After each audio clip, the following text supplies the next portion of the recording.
پڑھا اور قرآن کو سمجھا تو وہ ایمان لائے میرے دوستوں میرا چیز.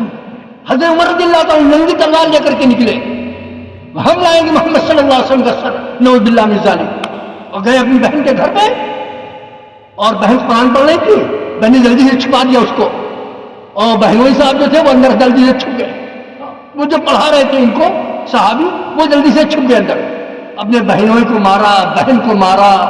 یہ تم کیا بے دینی والا مسئلہ کہ منہ سے خون نکل آیا اس بہن کے, لیکن بہن تھی. پھر ترس آیا کہ کیا پڑھ رہی تم, بتاؤ کیا پڑھ رہی تھی, لاہم کو دکھاؤ. کہا ایسے چھو نہیں سکتے, وہ اللہ کا کلام ہے, بہت مقدس کلام ہے. پھر کیا, پھر غسل کرو.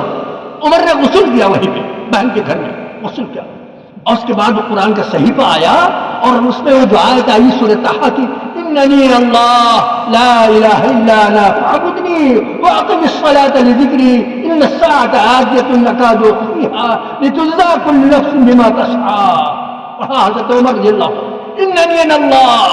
ہم لوگ تو نہیں سمجھتے نا کیا ہے اس کے اندر, وہ میں بے شک میں ہی اللہ ہوں, میرے سوا کوئی معبود نہیں, فاعبدنی, میری بندگی کرنا, میری غلامی کرنا, نماز کو قائم کرنا. یہ جو پڑھا حضرت عمر نے تو عمر کا دل جو تھر تھر تھر کاپنے لگا, اور رونے لگے, آنکھ میں آنسو. ابھی جو تلوار لے کے آئے بہن کو ابھی مارا تھا, اور دل کیسا پلٹا قرآن کے ایک آیت پڑھ کر کے سن کر کے, اور کہا مجھے لے چلو نبی کی خدمت میں, نبی پاک صلی اللہ علیہ وسلم کی خدمت میں لے چلو. اور گئے, خوش ہو گئے بہنوں, اور لے کر کے پہنچے حضور کے دربار میں. صحابہ حضرت ارقم کے گھر میں تھے, چھپے ہوئے وہ جو تبلیغ کرتے چپ چپ کے اسلام سیکھتے تھے. حضرت عمر کو دیکھا تو حضور سے صحابہ نے کہا وہ عمر ننگی تلوار لے کر کے آ رہا ہے, ہماری طرف آ رہا ہے. تو حضور پاک صلی اللہ علیہ وسلم نبی تھے, ایمان تھا, آنے دو, اسی کے تلوار سے اسی کا کام تمام کر رہے ہیں, آنے دو. ڈرے حضور پاک حضرت عمر سے. حضرت عمر رضی اللہ تعالیٰ عنہ آئے, دروازہ کھلایا اور کہا اشہد ان لا الہ الا اللہ واشہد ان محمد رسول اللہ. غلام بن گئے حضور پاک سے. وہ جو نعرے تکبیر سے دار ارقم گونجا ہے, اور ایسی خوشی آئی مسلمانوں کے اندر, ایسی خوشی اب اسلام کی تبلیغ ہو گئی. عرض کرنے کا مقصد یہ قرآن کے ذریعے سے ہدایت ملی ہے. پورا قرآن سنا آپ نے, ایک آیت کا کوئی مطلب جان پائے؟ ایسے سن لیا. ارے ابھی پڑھا ہے ہمارے حافظ صاحب نے ارائیت الذی یکذب بالدین, اس کے اندر ایک آیت آئی فویل للمصلین الذین هم عن صلاتهم ساہون الذین هم یراؤون ویمنعون الماعون. اسی کا مطلب بتا دو کوئی, پورا قرآن چھوڑو. اگر قرآن کے مطلب کے ساتھ قرآن سمجھتے تو قرآن پھر اثر کرتا میرے دوستوں.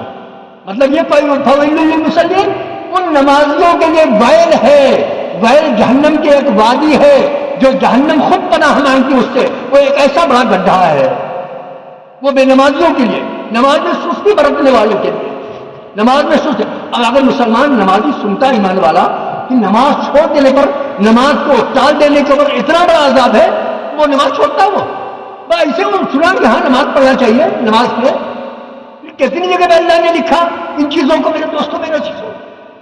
عرض کرنے کا مقصد یہ ہے, مطلب یہ ہے قرآن کو خالی ثواب کے لیے نہ پڑھو رمضان میں ثواب, لیکن اس کا ترجمہ تمہارے ہر گھر کے اندر ہو, ہر انسان ترجمے کو پڑھے, مطلب سمجھے.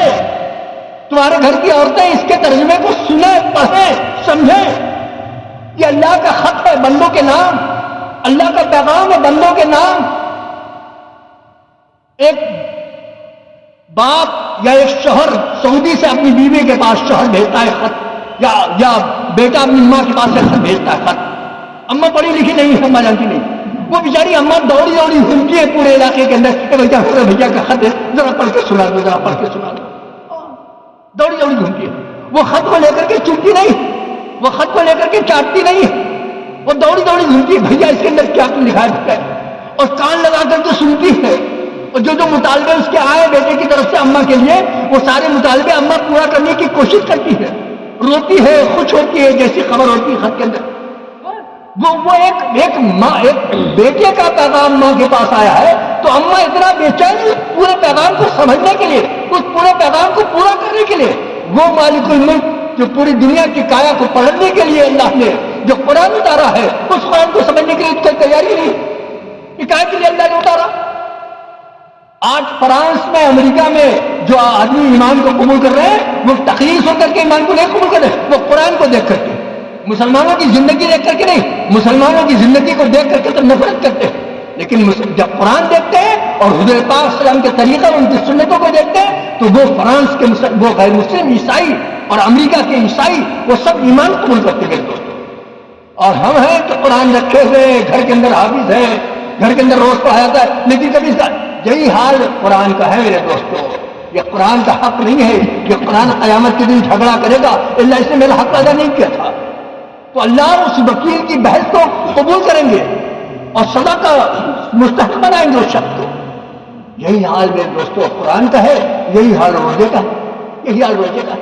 روزہ رکھ لیا، رکھا روزہ آپ لوگوں نے، روزے کا قرآن کے اندر تو اللہ نے اصل فائدہ رکھا ہے، وہ اس لیے رکھا، وہ رکھا شروع میں کیا کہا اللہ نے، یہ روزہ میں تمہارے اوپر اس لیے فرض کیا لعلکم تتقون، تاکہ تمہارے اندر، تمہارے دل کے اندر خوف خدا آ جائے، تقوی آ جائے۔ بتاؤ کتنا آدمی روزہ رکھنے کے بعد تقوی آیا اس کے اندر؟ کتنا آدمی جو خدا سے ڈر گیا روزہ رکھنے کے بعد، گناہوں سے بچ گیا ہو یا اس نے حقوق العباد کو ادا کر دیا ہو؟ کیوں یہ روزہ اپنا اثر کیوں نہیں لاتا ہے؟ جبکہ آپ سحری سے لے کر کے مغرب تک کچھ نہیں کھاتے، غلط کام نہیں کرتے، غلط نظر نہیں اٹھاتے، اس کے بعد یہ روزہ اثر کیوں نہیں کرتا؟ کیوں اثر نہیں کرتا؟ اس لیے کہ جو چیز دل کے اندر اثر کرتی ہے، دل کے اندر، وہ خدا کا خوف ہے، اور دل کے اندر جب تک گندگی دوسری بھری ہوئی ہے، سمجھ رہے، دل کے اندر، تو دل کے اندر یہ روزہ اپنا اثر تو دل ہی پہ کرتا، تقویٰ یہ دل کے اندر پیدا ہوتا ہے، اور دل کے اندر بھرا ہوا ہے ایک مسلمان کے مسلمان بھائی کی طرح حسد، ایک مسلمان کے ایک مسلمان کو نیچا دکھا دینا، ایک مسلمان کو ایک مسلمان سے بول چال کا بند کر دینا، ایک مسلمان کو مسلمان کے تھانے کو پہنچا دینا، دل کے اندر تو یہ بھرا ہوا ہے، تو آئے کہاں سے؟ وہ کتا گر جائے کنویں کے اندر، کتا گر جائے کنویں کے اندر مر جائے تو مسئلہ لکھا ہوا ہے کتاب کے اندر، 200 ڈول پانی نکال دو کنواں کا پانی پاک ہو جائے گا، 300 ڈول نکال دو کنویں کا پانی پاک ہو جائے گا۔ میں کہتا ہوں میرے دوستوں، میرے عزیزوں، اگر وہ کتا اسی کے اندر پڑا رہے، 200 300 ڈول نہیں 3000 ڈول نکال دو، کتا پڑا ہوا ہے اس کے اندر تو پانی پاک نہیں ہوگا۔ جب کتے کو نکال دو گے، اب 200 ڈول پانی نکالو گے تب جا کر کے کنواں پاک ہوگا۔ پہلے کتے کو نکالو، پہلے دل کے اندر جو ہمارے تمہارے گندگی، حسد، کینہ مسلمان بھائی کی طرف سے گھسا ہوا ہے، اس کو نکالو، اب روزہ رکھو تو اثر آ جائے گا۔ سمجھ رہے بھائی؟ وہ نکال نہیں پاتے مسلمان بھائی کی طرف سے حسد، کیسے اسے نیچا دکھا، اوہو اس کے دروازے پر گاڑی آ کر کے کھڑی ہوگی، اوہو اس کا 2 منزلہ مکان بن گیا، اوہو اس کا، ارے میرے دوستوں میرا عزیزوں، اسی کا نام حسد ہے۔ یہ سوچو یہ سب اللہ کی طرف سے ہو رہا ہے۔ اللہ کسی کو دینا چاہے، ساری دنیا کے لوگ مل کر کے اس چیز کو اس سے چھیننا چاہیں، اللہ دینا چاہے، ساری دنیا کے لوگ مل کر کے چھین نہیں سکتے۔ تمہارا حسد، ہماری جلن، ہمارا کھانے کے اوپر درخواست دے دینا، ہمارا دعا تعویذ کرا دینا، یہ سب نہیں کرے گا۔ اللہ اگر نہ چاہیں گے میرے دوستوں، کوئی تم سے چھین نہیں سکتا، اور اگر اللہ نہ چاہے کسی کو دینا، ساری دنیا کے لوگ مل کر کے کسی کو دینا چاہے، اللہ نہ چاہے تو دے نہیں سکتا۔ تو اب کہے گا ایک دوسرے کے اوپر حسد، بھائی اللہ نے اس کے مقدر میں یہ لکھا تھا، اللہ نے اس کو دے دیا۔ ان چیزوں سے اپنے آپ کو پاک کرو، ایک مسلمان کو عزت کی نظر سے دیکھو، اپنے حسد رکھ کر کے جو آدمی مر جائے گا، حسد رکھ کر کے جو آدمی مر جائے گا اپنے بھائی کی طرف سے، وہ جنت میں تب تک نہیں جائے گا جب تک حسد والی برائی پاک نہیں ہو جائے گی، اور وہ مرا تو توبہ کر کے مرا نہیں، وہ مرا تو اپنے بھائی سے معافی مانگ کر کے مرا نہیں۔ اب اس کے لیے علاج کیا ہے؟ اب جہنم کی آگ اس حسد کو جب جلا دے گی تب جنت کے اندر پہنچا، پورا حدیث پاک میں لکھا۔ حسد والا آدمی جنت کے اندر نہیں جا سکتا، لیکن ہے ایمان والا، کلمے والا، اس کو جنت میں جانا ہے تو پہلے حسد والی برائی، حسد والا گناہ جہنم کے اندر دھلا جائے گا، اس کے بعد وہ جنت کے اندر جائے گا۔ اتنا بڑا گناہ ہے میرے دوستوں، اتنا بڑا گناہ، تو تب یہ روزہ اثر کرے گا، تب یہ روزہ اثر کرے گا میرے دوستوں، جب ایک دوسرے کی طرف سے دل کے اندر پاک اور صاف رکھو۔ کسی کی ترقی کو دیکھ کر کے جلے نا، خاص طور سے رشتے داروں سے بول چال پر، رشتے دار چھوڑو، پھوپھی اور چچا کو چھوڑو، نہ جانے کتنے بیٹے اپنے باپ سے نہیں بولتے، نہ جانے کتنے بیٹے اپنی ماں سے نہیں بولتے، نہ جانے کتنے شوہر اپنی بیوی سے نہیں بولتے اور اس کے بعد نماز بھی پڑھتے ہیں، اس کے بعد روزہ بھی رکھتے ہیں۔ اس بیوی کا کیا روزہ قبول ہوگا؟ اس شوہر کی کیا عبادت قبول ہوگی جو بیوی کے حق ادا کرے؟ اس بیٹے کے ساتھ کیا معاملہ ہوگا جو ماں باپ کو ناراض کر کے زندگی گزار رہا ہے؟ ماں باپ کو ناراض کر۔ اور بیٹے آج کل کیا کہتے ہیں، بیٹے کیا کہتے ہیں؟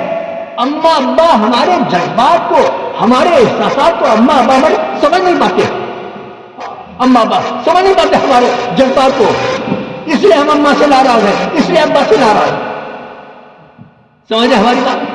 آج کا نوجوان یہ کہہ رہا ہے ابا جان نہیں پاتے، اماں جان نہیں پاتی۔ ارے میاں میں آپ سے کہہ رہا ہوں اماں تمہارے آج احساس کو نہیں جان پاتی۔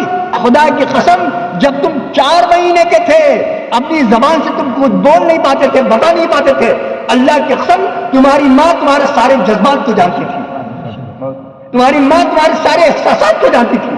4 مہینے کے تھے تب اماں کہہ بھی نہیں پاتے تھے، لیکن اماں جان جاتی تھی کہ میرے کا بیٹا اس وقت بھوکا ہے، کہ دودھ مانگ رہا ہے۔ اماں جان جاتی تھی کہ اس وقت میرے بعد بیٹے کے پیٹ میں درد ہے۔ اماں جان جاتی تھی کہ بیٹا اس وقت پیشاب کرنا چاہتا ہے، اس وقت پخانہ کرنا چاہتا ہے۔ وہ احساس 4 مہینے کے جب تھے تب ماں جان جاتی تھی۔ ابا تمہارے احساس کو سمجھتے ہوئے کہ میرے بیٹے کے پاس گرمی کے کپڑے ہونے چاہیے، میرے بیٹے کے پاس سردی کے کپڑے ہونے چاہیے، میرے بیٹے کے پاس کھلونے ہونے چاہیے، اپنے ان جذبات کو، اپنی اس محبت کو قربان کر کے سعودیہ پہنچ گیا تم کو 4 مہینے کا چھوڑ کر کے۔ اس باپ کے دل سے کوئی پوچھے جو اپنے 4 مہینے 6 مہینے کے بچے کو چھوڑ کر کے اور سعودی کمانے کے لیے چلا جاتا ہے، وہ کیسا اپنے بیٹے کی جان کی بہت تڑپتا ہے، لیکن بیٹے کے جذبات کو سمجھنے کے لیے، بیٹے کے خواہش کو پورا کرنے کے لیے سعودی چلا گیا اپنی ساری چاہتوں کو چھوڑ کر۔ آج بیٹا ذرا جوان ہوا، طاقت آئی تو کہتا ہے ابا اماں ہمارے جذبات کو سمجھتے نہیں۔ دوستو ماں باپ ایسی بڑی نعمت ہے، جا کر کے ماں باپ کا ہاتھ پکڑو، ماں باپ کا ہاتھ چومو، ماں باپ کی پیشانی کو چومو۔ امام شافعی رحمۃ اللہ علیہ ایک رات کو اپنی اماں کا پیر تلوار چوم رہے تھے، تو امام شافعی کی آنکھ کھلی رات کو تو کہا ارے اماں آپ یہ کیا کریں اماں، اور امام شافعی رحمۃ اللہ علیہ اپنی اماں کا پیر چوم رہے تھے۔ تو امام شافعی رحمۃ اللہ علیہ کہ اماں کی جب آنکھ کھلی تو کہا بیٹا یہ تم اتنے بڑے ایمان تم کیا کریں؟ کہا اماں اپنی جنت کو چوم رہا ہوں، اپنی جنت۔ اتنا یقین تھا کہ حضور نے فرمایا ہے کہ ماں کے قدموں کے نیچے جنت ہے۔ ماں ایسی دولت میں دوستو رمضان کے اس مبارک مہینے کے اندر اماں ابا کو ناراض نہ کرے۔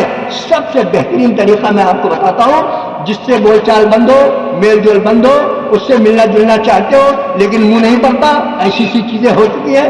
سب سے بہترین نسخہ آقا سلام نے فرمایا السلام علیکم، السلام علیکم، جا کر کے سلام کرو۔ راستہ جا رہا ہے بول چال بند نہیں سلام دو آپ کی خفجی تھی، السلام علیکم، ایک مرتبہ کر کے چلے گئے، جواب دیا نہیں دیا، دوبارہ پھر ملا السلام علیکم، دوبارہ ملو گے السلام علیکم۔ سلام کے اندر اللہ نے محبت رکھی اپنی طرف سے، سلام کے اندر اللہ نے محبت رکھی۔ تم کسی سے بار بار سلام کرو، اس کے دل میں تمہاری طرف سے محبت آ جائے۔ 3 مرتبہ آپ سلام کرو گے، اس آدمی کے دل میں جو آپ سے ناراض ہے بول چال بند ہے، اس کے دل میں محبت آئے گی، اور آپ کے اوپر قطع رحمی کا جو گناہ جو وبال ہے وہ آپ اس سے بچ جاؤ گے، اور وہاں اللہ دل کو ملا دے گا، وہاں اللہ دل کو ملا دے گا۔ اس لیے ان اعمال کے ساتھ، اس یقین کے ساتھ اپنی پوری زندگی کو اللہ ہمیں تمہیں گزارنے کی توفیق نصیب فرمائے، اور رمضان کے مبارک مہینے کے اللہ قدر کی توفیق نصیب فرمائے۔ اور میرے دوستو یہ نہ سمجھنا کہ یہ 6 روز کی تراویح پڑھ کر کے تم نے تراویح کا قرآن کا حق ادا کیا۔ تراویح 300 دن پڑھی جاتی ہے، تراویح 300 دن پڑھی جاتی ہے۔ ہاں علم ترا کیفی علی میں جاؤ، علم ترا کیف میں جاؤ، علم ترا کیف کا نظم کرو، لیکن یہ نہیں کہ آپ جہاز آئے اب چلو اب مغرب کے بعد سے چلو ہوٹل پہ گھومیں، موٹر سائیکل اٹھائیں، چلے ادھر تفریح کریں ادھر تفریح کریں، ایسا تو نہیں کریں گے بھائی۔ اللہ ہمیں تمہیں عمل کی توفیق نصیب فرمائے۔ اپنے مرحومین کے لیے دعا کرنا ہے، خاص طور سے ہمارے ڈاکٹر شمس الدین صاحب، اللہ کتنے نیک کتنے اچھے تھے، اور کیسا اگلی سامع نماز پڑھتے تھے، اللہ نے اپنے پاس بلا لیا، ان کے لیے بھی دعائیں مغفرت کرنا ہے۔ اور بھی جو بیمار ہیں، بہت سارے لوگ بیمار ہیں، ان کے لیے دعائیں صحت کرنا ہے۔ اللہ تعالیٰ تمام لوگوں کو اپنے فضل و کرم سے شفا نصیب فرمائے۔